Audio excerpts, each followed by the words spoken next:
Alright, let's wrap up the class. First of all, we need to provide a little bit of information on the final exam. Mimicking the midterm, you have multiple choice on Moodle. The difference is you can take this anywhere at your own convenience. Um, but you have to take it between the 3 hour period set aside for a final exam from 3 to 6 p.m. And you'll only have 3 hours to complete the multiple choice section, right? And you can use all of your notes and the text, but you must work alone. You cannot work together to answer these questions. In addition, you'll have statistical problems to do, but you can do those after the exam, after the multiple choice exam is over, and you have until Tuesday at 5 p.m.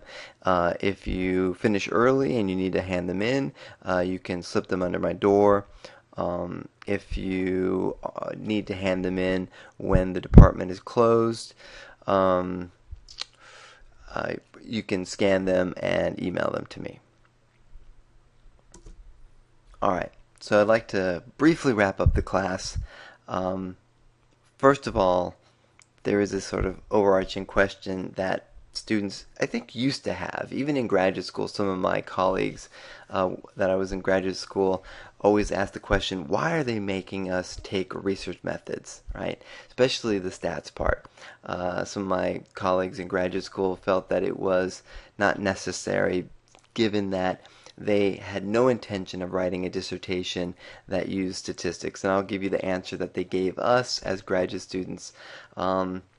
Basically, if you're going to read political science, there's a good chance that an article is going to deal with statistics, and you should know how to, at least in one respect or a basic extent, understand what they're trying to convey and understand a little bit of the strengths and weaknesses of that.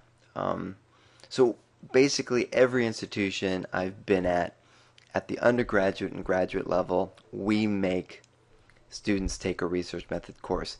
And often these courses look very, very similar, right? What do they incorporate? Well, they incorporate the scientific method. It's the dominant paradigm in the social sciences. We borrowed it from the natural sciences. It talks about research design. Whether you have to do a research design in a class, as an undergraduate, my class was much more heavily statistics. We didn't have to write a research design, but that's a common feature in more and more classes. Do you cover quantitative versus qualitative?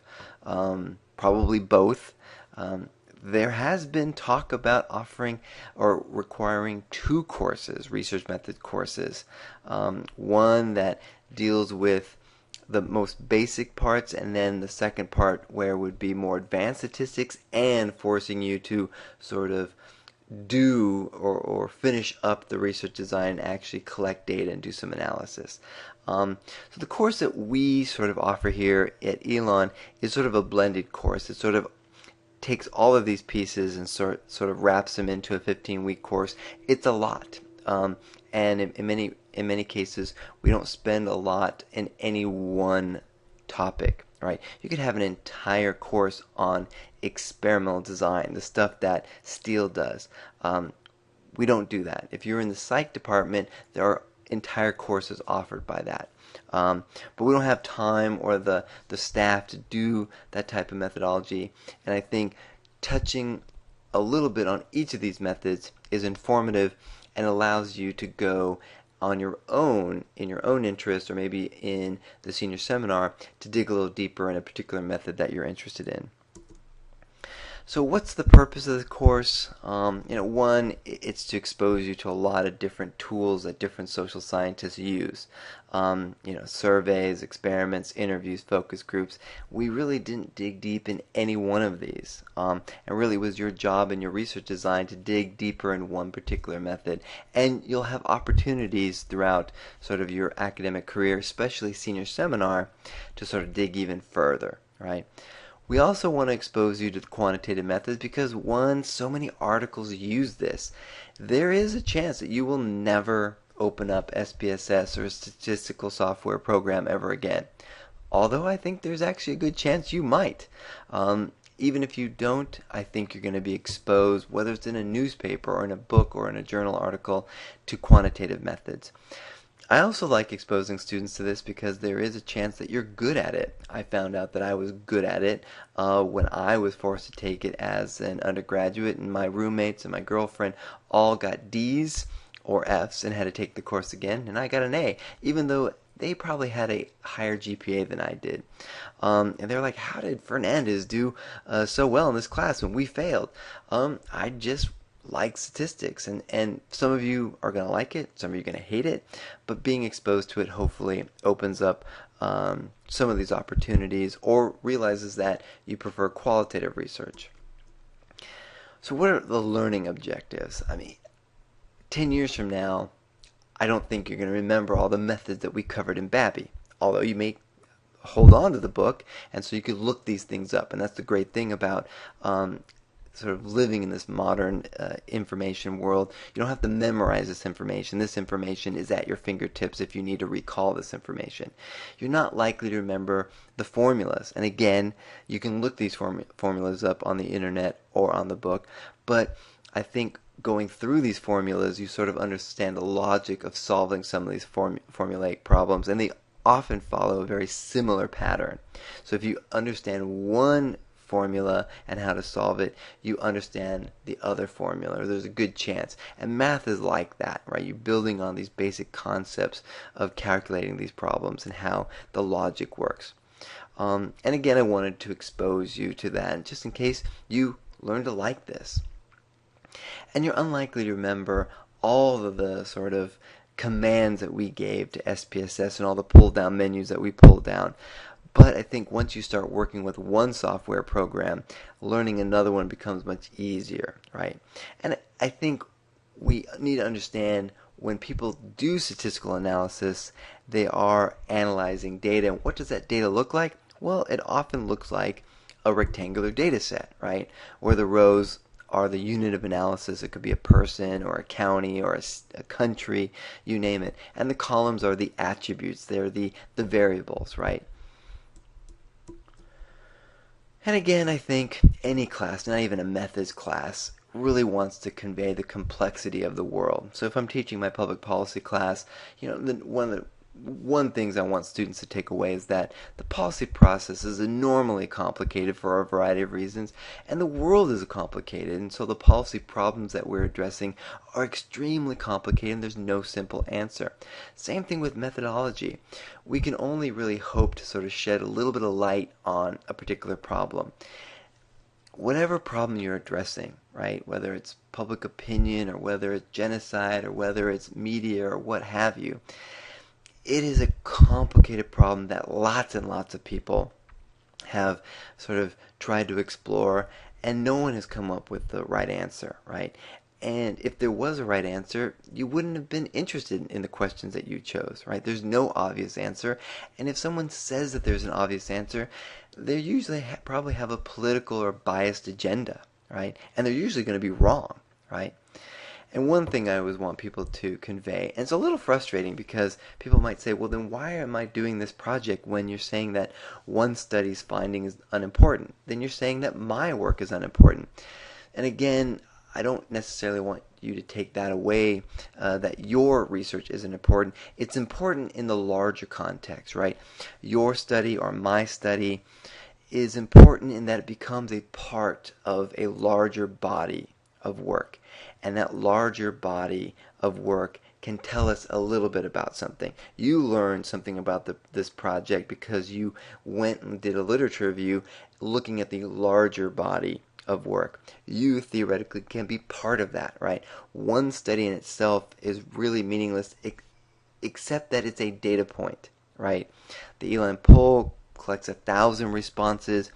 If we miss out on one respondent, it would be a shame, but not detrimental to the overall study, right? And so we want lots of smart people collecting information, doing studies, being part of that larger body of work, being one data point in a larger survey of research, right? And so don't be fooled by one study. Don't be swayed by one study. We're looking for the consensus, or maybe lack of consensus, in a body of work on a particular issue. The scientific method, I mean, this is basically what has shaped pretty much everything that we've done. That we believe that we can ask a question, we can be systematic, we can be empirical, we can collect evidence, and we can shine some light at that problem, right? And this concept has evolved from a very long period of time, right? Human beings approach problems today in 2014 differently than they did 50, 100, 1,000 years ago, right? And we've been debating about how do we know what we know for a very long time. Currently, the scientific method is sort of how we think we understand how things work, how we accumulate knowledge, right? But we've been debating this for a long time. Kant says, right, dare to use your own reason. Don't let other individuals simply tell you through authority what's the right answer, right? Sextus Empiricus, right? Science based only on reason and logic, right, is not to be trusted. Reason and logic is important, but you need to observe the world, right? You need experience, right? Pyrrho basically said, well, you know, experiencing things is very important, but one must neither trust nor reject your senses, because we know that what we experience and what we remember and what we recall and what we observe can be distorted by our own biases and limitations in our senses. And really, in the end, all of these scholars have really, I think, teach at least one thing. We need to be skeptical, right? Skeptical of professors telling you what the right thing to do is, but maybe more importantly, skeptical of even sort of your own beliefs, right? Knowing that you have accumulated biases, right? And that it's very easy to sort of use those biases to sort of filter information, right? And I think that's one of the most important things that this class tries to say, is that we create an important and careful research design because we know we're biased and we don't even trust ourselves, so we're going to set up a roadmap, we're going to follow that, right? And that brings me to what is the purpose of the research design, right? It keeps you focused, it keeps you honest, it sets reasonable goals, right? Lays out a roadmap, right? It incorporates theory, right? Which helps explain our logic, right? It explains how we view the world and why we identify specific relationships, right? Specific variables, why we made the choices we did. And then your methodology section, right, provides that careful roadmap to guide us, keep us on the straight and narrow, keep us honest. It helps you keep you empirical, rigorous, and systematic rather than arbitrary, right? Cherry picking specific pieces of evidence to suit your need or to prove your argument. That's what we're trying to avoid, right? We want to adopt a technique and a strategy that minimizes our bias, right? And that it's transparent, so that it allows people to say, all right, I'm going to look exactly at what this person does because I think things have changed. I'm going to replicate that study and see if I can find a similar response, right? A similar answer. The research design is a critical part of the scientific methodology. And so I'm going to leave you with this one quote, which I thought was very interesting. It's by Sir Francis Bacon. And he says that method is like a pathway. And if the pathway leads in the right direction, you will eventually get to the truth, right? So if you have an appropriate method, appropriate research design, you're going to collect the evidence that's going to lead you to sort of